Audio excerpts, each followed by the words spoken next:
আসসালামু আলাইকুম। সবাইকে স্বাগতম জানাচ্ছি দৃষ্টিকোণ লার্নিং প্ল্যাটফর্মে। তোমার চারপাশে অনেকেই বলে সৃজনশীল লেখায় নাকি 10-এ 10 পাওয়া সম্ভব নয়, তাই তো?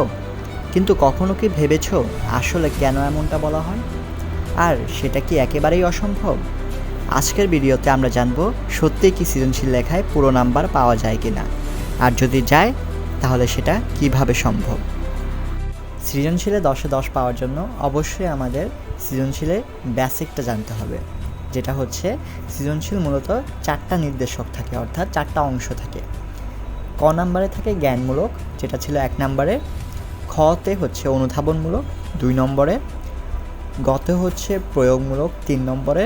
এবং গহতে হচ্ছে উচ্চতর দক্ষতা, যেটা হচ্ছে 4 নাম্বারের। দেখো, একটি উদাহরণের মাধ্যমে তোমাদের কাছে আমি পুরো একটা সৃজনশীল কিভাবে সাজাতে হয় এবং কিভাবে লিখতে হয় তা দেখিয়ে দিচ্ছি। এই উদাহরণটি কেউ যদি সুন্দরভাবে আয়ত্ত করতে পারো, ইনশাল্লাহ তোমরা সৃজনশীলে 10-এ 10 তুলতে পারবা। সৃজনশীলে ভালো মার্ক পাওয়ার পূর্ব শর্তই হচ্ছে তোমাদেরকে অবশ্যই উদ্দীপকটা ভালোভাবে বুঝতে হবে। তাহলে দেখো, আগে আমরা উদ্দীপকটা পড়ে নেই উদাহরণের, যেটা হচ্ছে 2 পুত্র সন্তানের পর কন্যা সন্তান পলাশ বাবুর পরিবারে আনন্দের বন্যা নিয়ে এলো। নাম রাখা হলো কল্যাণী। সকলের চোখের মণি কল্যাণী বেড়ে ওঠার সঙ্গে সঙ্গে পলাশবাবু বুঝতে পারলেন বয়সের তুলনায় কল্যাণীর মানসিক বিকাশ ঘটেনি। কিছু বললে ফেলিয়ে চেয়ে থাকে। কল্যাণীর বিয়ের কথাবার্তা চলছে। পলাশবাবু কল্যাণীর সবই বরপক্ষকে খুলে বললেন। সব শুনে বরের বাবা সুবোধবাবু বললেন, পলাশবাবু, কল্যাণীর মতো আমার ছেলেও তো হতে পারত, কাজেই কল্যাণীকে ঘরে নিতে আমাদের কোনো আপত্তি নেই। উদ্দীপক পড়ার পরে অবশ্যই তোমাকে বুঝতে হবে উদ্দীপকে কি বলতে চেয়েছে। আমরা দেখতে পেয়েছি যে উদ্দীপকে যখন পলাশবাবু 2টা পুত্র সন্তান আগে হয়ে গিয়েছিল, তারপর কল্যাণী হলো। কল্যাণীকে পেয়ে সবাই অনেক খুশি হলো, কিন্তু পলাশবাবু যে লক্ষ্য করলেন যে কল্যাণী বাকিদের মতো স্বাভাবিক না, তার মানসিক বিকাশ পুরোপুরি হয়নি। সে কিছু বললে আর কি ফেলিয়ে তাকিয়ে থাকে বা অন্যান্য সমস্যা আছে। হ্যাঁ, তো যখন কল্যাণীর বিয়ে বা কথাবার্তা চললো, তখন তিনি তার কল্যাণী শ্বশুরবাড়ির সামনে সকল কিছু বলেছেন এবং তারাও এতে কোনো আপত্তি করেনি। এটাই ছিল সৃজনশীলের মূল কথা। উদ্দীপক পড়ার পর এরপর তোমাকে প্রশ্নগুলো পড়তে হবে। কতে থাকে জ্ঞানমূলক, খতে অনুধাবন, গতে প্রয়োগ, আর গহতে হচ্ছে উচ্চতর দক্ষতা। কতে দেখো, সুবার গ্রামের নাম কি? খতে পিতামাতা নীরব হৃদয় ভার, কথাটি দ্বারা লেখক কি বোঝাতে চেয়েছেন? গতে উদ্দীপকের প্রথম অংশের বক্তব্যে কল্যাণী ও সুভার যে বিশেষ দিকটি সঙ্গতি দেখানো হয়েছে তা ব্যাখ্যা করো। আর গহতে হচ্ছে কল্যাণী ও সুভা একই পরিস্থিতির শিকার হলেও উভয়ের প্রেক্ষাপট ও পরিণতি ভিন্ন, বিশ্লেষণ করো। 4টা প্রশ্ন পড়লাম, তাহলে এখন আমরা উত্তরে চলে যাই। ক নম্বরে আমাদের চেয়েছিল সুভার গ্রামের নাম কি?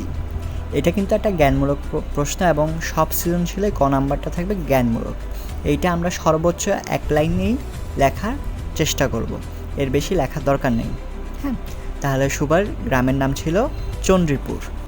খ নাম্বার প্রশ্ন দেখো, বলেছে পিতা মাতার নীরব হৃদয় ভার, কথাটির দ্বারা লেখক কি বোঝাতে চেয়েছেন? খ নম্বরে তোমাকে অবশ্যই 2টি প্যারায় উত্তর লিখতে হবে। প্রথম প্যারাটি হবে জ্ঞানমূলক এবং দ্বিতীয়টি হবে তার ব্যাখ্যা, অর্থাৎ সেই জ্ঞানমূলকের ব্যাখ্যা। তো দেখো, এখানে আনসারটা যদি দেখি আমরা, পিতামাতা নীরব হৃদয়ভার কথাটির মধ্যে দিয়ে লেখক বাক প্রতিবন্ধী সুভার বিয়ের বয়স হওয়া সত্ত্বেও বিয়ে দিতে না পারায় পিতামাতার হৃদয় নরম কষ্টকে বোঝাতে চেয়েছেন। দেখো, পুরো একটা প্রশ্নকে একটা সেন্টেন্সে, অর্থাৎ একটি বাক্যে লিখে দিয়েছে। এখন এই বাক্যকে আমরা ব্যাখ্যা করব সেকেন্ড প্যারায়।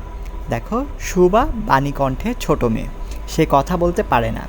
বাণীকণ্ঠ তার বড় মেয়ে 2 মেয়ের বিয়ে দিয়েছেন, কিন্তু বাক প্রতিবন্ধী হওয়ায় ছোট মেয়ে সুভাকে বিয়ে দিতে পারেনি।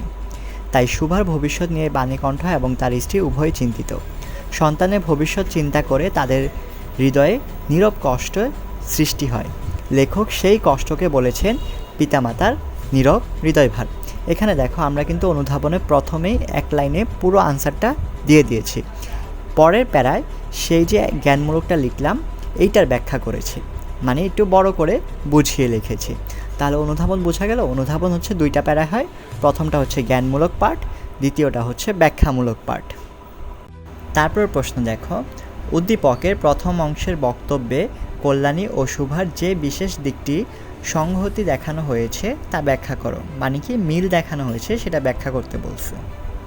দেখো এইটার উত্তর লেখার জন্য, অর্থাৎ গ নম্বর প্রয়োগমূলক প্রশ্নের উত্তর লেখার জন্য আমাদের 3টি প্যারায় লিখতে হবে। প্রথমটা থাকবে হচ্ছে জ্ঞানমূলক, দ্বিতীয়টা হচ্ছে ওই যে জ্ঞানমূলক পার্টটা লিখলা তার একটা ছোট আলোচনা, এবং 3 নম্বর পয়েন্টটা হচ্ছে উদ্দীপক আর গল্পের সাথে মিল বন্ধন করবা।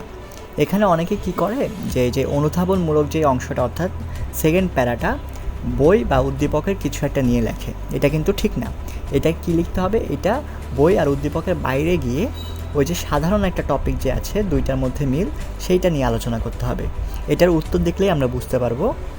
আচ্ছা দেখো তাহলে, উদ্দীপকের প্রথম অংশের বক্তব্যে কল্যাণী ও শুভার শারীরিক প্রতিবন্ধকতার দিকটি সংহতি দেখানো হয়েছে। এখানে দেখো একটা পুরো আনসার দিয়ে দিছি কিন্তু আমি, যে আমার কাছে চাইছে যে কি সংহতি দেখানো হয়েছে প্রথম অংশের বক্তব্যে। আমরা কি লিখেছি, প্রতিবন্ধকতার দিকটি, অর্থাৎ এক কথায় উত্তর দিলাম। তাহলে আমাদের জ্ঞানমূলক পাঠ শেষ। এবার এই যে শারীরিক প্রতিবন্ধী কথাটা, এইটা নিয়ে আমরা অনুধাবন অংশে অর্থাৎ সেকেন্ড প্যারায় একটু আলোচনা করব। এইটা হবে বই আর উদ্দীপকের বাইরের আলোচনা, অর্থাৎ তোমার বেসিক, অর্থাৎ তোমার নিজের কথা। আর লাস্টের অংশে অর্থাৎ 3 নাম্বার পার্টে আমরা প্রথমে উদ্দীপক বা প্রথমে তুমি বইয়ের নিয়ে আলোচনা করবা যে শুভা গল্পে কি বোঝাতে চেয়েছে, উদ্দীপকে কি বোঝানো হয়েছে, আর শেষে লিখবা যে দেখো উদ্দীপকের বক্তব্যে কল্যাণী ও শুভার প্রতিবন্ধকতার দিকটি সংহতিপূর্ণ হয়ে উঠেছে। এভাবে আনসার লেখাটা শেষ করবা। এটা হচ্ছে একটা পারফেক্ট গ নম্বর লেখার এক্সাম্পল। এখন দেখো লাস্ট প্রশ্ন, অর্থাৎ 4 নম্বর প্রশ্নে কি বলা হয়েছে, কল্যাণী ও শুভা একই পরিস্থিতির শিকার হলেও উভয়ের প্রেক্ষাপট ও পরিণতি ভিন্ন, বিশ্লেষণ করো। এই পুরো একটা লাইনটাকে আমাদের বিশ্লেষণ করতে বলছে। উচ্চতর দক্ষতায় কী করতে হবে, 4টা প্যারায় লিখতে হবে।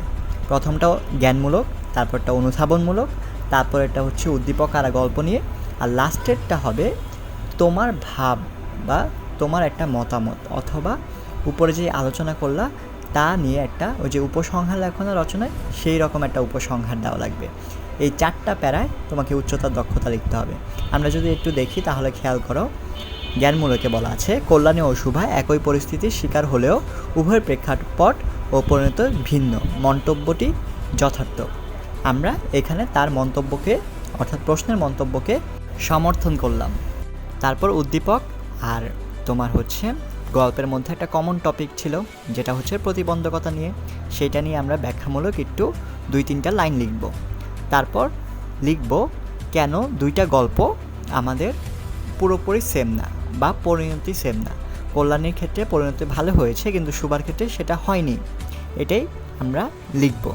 এবং লাস্ট ওয়ান যে লাস্ট প্যারাতে সেটাতে লিখব হচ্ছে উদ্দীপকের কল্যাণী ও শুভা গল্পের শুভা একই পরিস্থিতির শিকার হলেও উভয়ের প্রেক্ষাপট ও পরিণতি ভিন্ন। কল্যাণী সুবোধ বাবুর উদারতায় পেয়েছেন সুন্দর ভবিষ্যতের সন্ধান, অথচ শুভা গল্পের শুভার পরিণতি এতটাই মানবিকতায় সিক্ত হয়নি, তাই বলা যায় প্রশ্নোক্ত মন্তব্যটি যথার্থ। এখানে দেখো লাস্ট টপিকে আমরা পুরো আনসারটাকে একটা সামারাইজ করে দিয়েছি, এতক্ষণ যে আমরা আলোচনা করলাম তাকে সামারাইজ করেছি, অর্থাৎ উপসংহার লিখেছি। তাহলে এইটা হচ্ছে পারফেক্ট একটা উচ্চতর দক্ষতা লেখার উদাহরণ। এখন তোমাকে কি করতে হবে, অবশ্যই সৃজনশীল তোমাকে বাসায় লিখে লিখে প্র্যাকটিস করতে হবে। এবং একটা কথা তোমাদেরকে ক্লিয়ার করে নেওয়া ভালো যে আসলেই কি সৃজনশীলে 10-এ 10ই পেতে হবে আমাদের। দেখো তোমাদের বাংলা বিশেষ করে সৃজনশীল লেখায় 10-এ 8 হচ্ছে স্ট্যান্ডার্ড মার্ক। তুমি যদি প্রতিটা সৃজনশীলে 8 মার্ক করে পাও, আমি এসএসসি বা এইচএসসির কথা বলছি, তো তোমাদের 7টা সৃজনশীল থেকে 7-8 56, অর্থাৎ তোমাদের A+ মার্ক বা 90+ মার্ক পাওয়ার জন্য কিন্তু একটা অনেক ভালো মার্ক হবে। যারা একটু বেশি বেশি করে পাবে, 9 করে পাবে, তারা 90+ পাবে, বা 56ও কিন্তু অনেক ভালো মার্ক।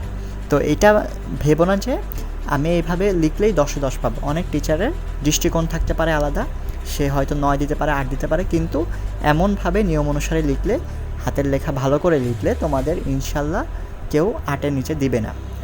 আনসার ঠিক থাকতে হবে এবং প্র্যাকটিস করতে হবে বেশি বেশি।